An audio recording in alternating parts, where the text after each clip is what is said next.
नमस्कार दोस्तों, मैं हूं एम विजय। एक बार फिर से आपके सामने आ गया हूं नई वीडियो लेके।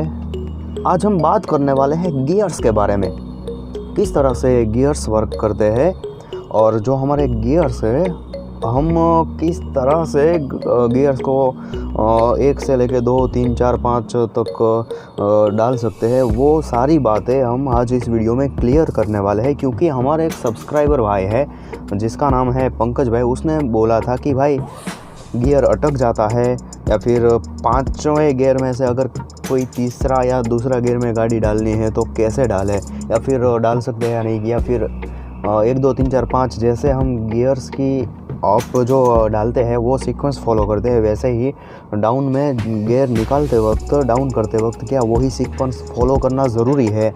ये सारी बातें आज मैं इस वीडियो में क्लियर करने वाला हूँ। कुछ जो क्वेश्चंस थे उस भाई के वो मैंने यहाँ पर लिख के रखे हैं, और 2-4 और क्वेश्चन ऐसे थे जो इस वीडियो में हम कवर नहीं कर सकते पार्टिकली, जो उसके लिए अलग वीडियो मुझे बनाना पड़ेगा। तो देरी ना करते हुए वीडियो को स्टार्ट करते हैं।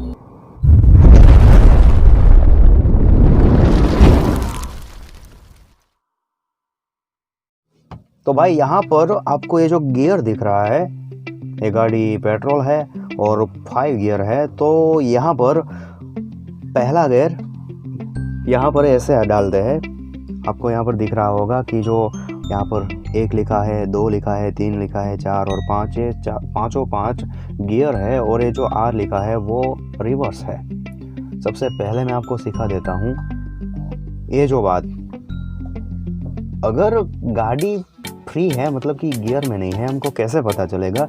तो फिर ये देखना है, ये जो गियर नॉब है उसको पकड़िए आप और इस तरह से पकड़ के छोड़ दीजिए और यहाँ पर से छोड़ दीजिए। मतलब कि ये जो बीच वाली लाइन है, ये लाइन इसमें अगर ये गियर नॉब चल रहा है तो ये आपकी गाड़ी एकदम फ्री है, कोई गियर में नहीं है।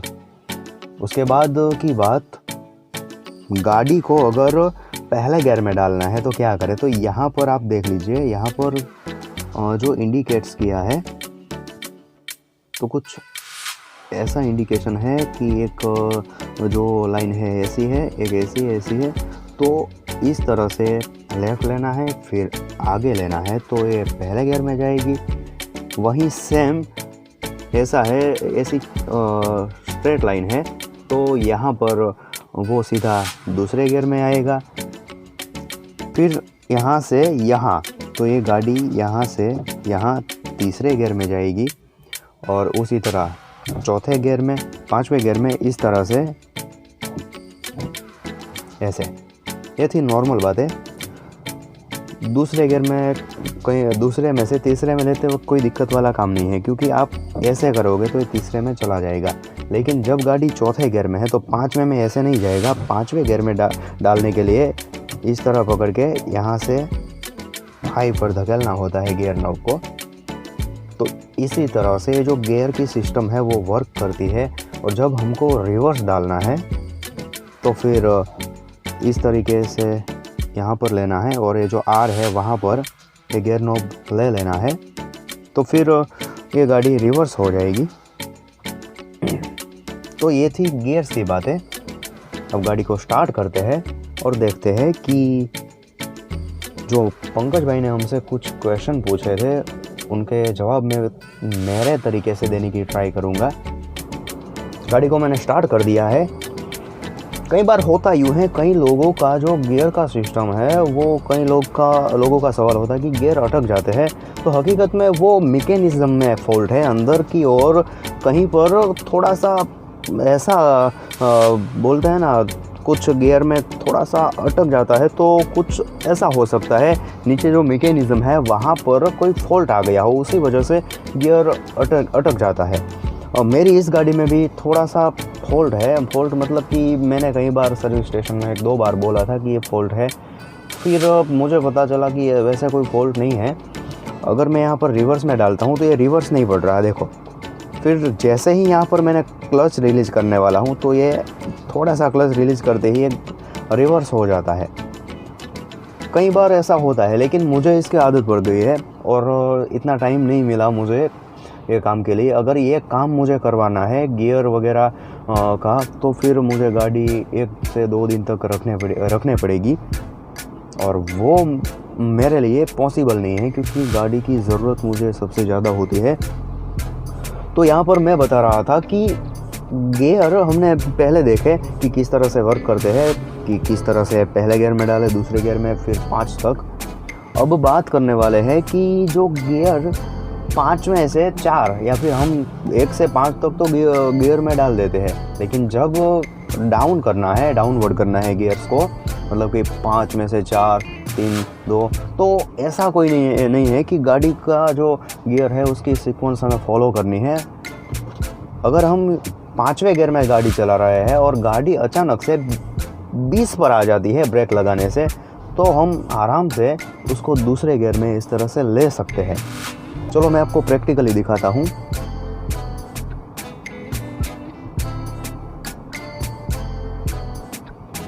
ये मैंने पहले गियर में गाड़ी डाल दी। यहाँ पर जो हैंड ब्रेक है वो मैं नीचे कर लेता हूँ। राइट साइड लेनी है मुझे गाड़ी, तो मैं इंडिकेटर दिखा देता हूँ, और इस तरह से मेरी कार चलने लगी है। पीछे एक गाड़ी आ रही है, सामने से एक बस भी आ रही है।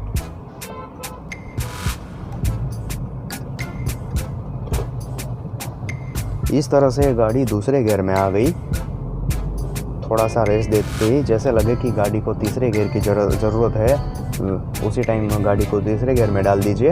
अगर गाड़ी हमारी 40-50 के करीबन पहुंचने वाली है और लगे हमें कि यार चौथे गियर की ज़रूरत है, तो चौथे गियर में भी डाल दीजिए। ड्राइवर वो होता है जिसको पता चल जाए कि कौन से गियर में, कितनी स्पीड में कौन सा गियर चाहिए। मतलब कि यार स्पीडोमीटर पे ध्यान देना ही नहीं है, वैसे ही पता चल जाना चाहिए कि अब गाड़ी को वो फील करना चाहिए। और ये सब ऐसी बातें हैं, जितना आप गाड़ी को चलाओगे आपको उतना ही परफेक्शन आ जाएगा।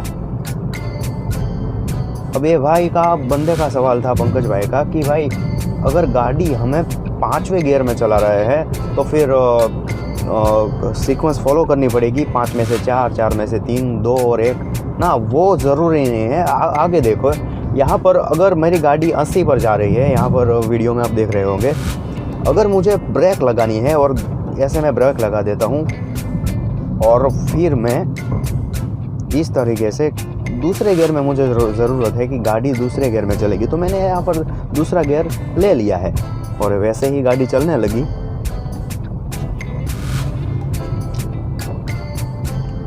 वैसा हम पहले गियर में भी ऐसा ही कर सकते हैं। 5 में से अगर पहले गियर में लेना है, अगर पहले गियर में मुझे गाड़ी चलानी है, 5वें में अभी चल रही है, तो मैं ऐसे ब्रेक लगा दूंगा और आगे कोई खड्डा है मान लो, और इतनी धीमी गाड़ी पड़ गई, अगर बम्प ले लिया और फिर यहाँ पर मैंने गाड़ी को पहले गियर में डाल दिया, धीरे से क्लच दूंगा, बाद में एक्सेलेरेटर दूंगा, गाड़ी यहाँ पर चलना शुरू हो गई आगे।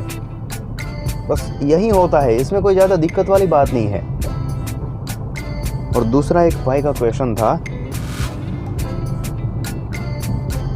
Gear indicator. यस, भाई ने ऐसा बोला था कि भाई गियर इंडिकेटर होते कार में तो वो अच्छी बात होती, लेकिन यार गियर इंडिकेटर उन लोगों के लिए है जो शुरुआती दौर में गाड़ी को सीख रहे हैं। लेकिन आप सबको ये पता है कि अगर गाड़ी किस तरह से चलानी है, गाड़ी कैसे वर्क करती है, मतलब कि यार उस गाड़ी के बारे में आपको सब कुछ नॉलेज है, तो फिर कोई भी चीज़ आपके लिए ज़रूरी नहीं है। गाड़ी में कोई भी ऐसी चीज़ आपको नहीं चाहिए जो गियर इंडिकेटर है, वो आपको क्यों चाहिए?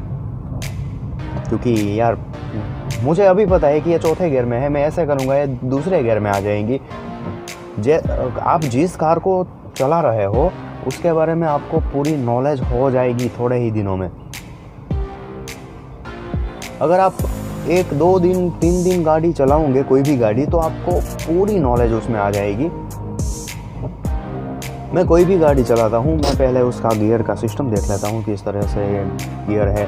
कई गाड़ियों में ऐसा होता है कि गियर यहाँ पर आते हैं, कई गाड़ियों में जो है नई कार से इसमें गियर यहाँ पर दिया गया है। कहीं पहले जो कार्स आती थी उसमें यहाँ पर नीचे गियर्स दिए जाते थे, मतलब कि हाथ ऐसे रहता था, ये थोड़ा सा दर्द करने लगता था। लेकिन अब जो है आराम से हम ऐसे चला सकते हैं, बिना हाथ को ऐसे तैसे किए यहाँ से गियर चेंज कर सकते हैं। अब एक और क्वेश्चन है भाई का, गियर 1 में क्लच रिलीज़ करना या फिर एक्सेलेरेटर देने में ऐसा भाई ने पूछा है कि अगर गियर 1 में हम गाड़ी चल रहे हैं तो सिर्फ क्लच के दम पर गाड़ी को कैसे चलाए, या फिर ऐसा होता है कि कौन सी गाड़ियाँ ऐसी है जो कि क्लच के दम पर चलती है। तो इस टॉपिक पर मैं अलग से वीडियो बना के दूंगा। उम्मीद करता हूँ ये वीडियो आपको पसंद आई होगी। अगर ये वीडियो आपको पसंद आई है तो वीडियो को लाइक कर दीजिए, चैनल को सब्सक्राइब कर दीजिए और बेल आइकन को भी प्रेस कर दीजिए, कहीं कोई वीडियो आप तक पहुंचना रह ना जाए। मिलते हैं नई वीडियो में नए टॉपिक के साथ, तब तक के लिए जय हिंद।